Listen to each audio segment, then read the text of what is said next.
This is Monday School. It's Wally's take on what he learned at church.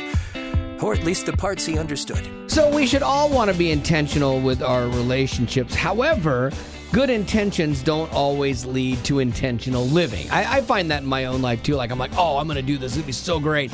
And the thought of it's great, but I don't follow through all the time. And like, especially relationally with people.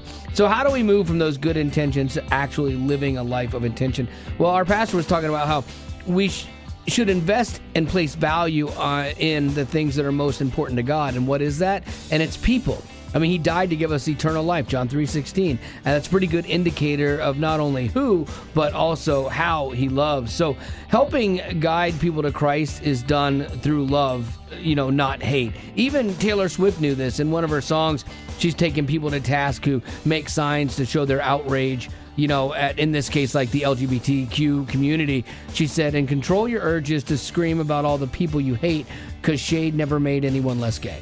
So, like, I totally understand her perspective and her position. Like, you don't shout people into change, and so she gets that, But the thing that is the difference for us on this side of that equation is that you can love people that you do not agree with. Love does not equal acceptance, and disagreement does not equal hate. So it is possible to disagree with somebody and what they believe, what they stand for, regardless of what that is as a believer, and still love them, still be in relation with them, still be intentional about how we care for them. And I think that we've missed that boat a lot of times, because if we want to impact people for Christ and truly share the gospel with them, you do that through love and empathy. And he made the point that empathy and evangelism are actually intertwined, because like evangelism without empathy is ineffective at best and damaging at worst, because you think you're doing the right thing, like I'm going to shout you to heaven, and but then it's like, well, that actually didn't work, and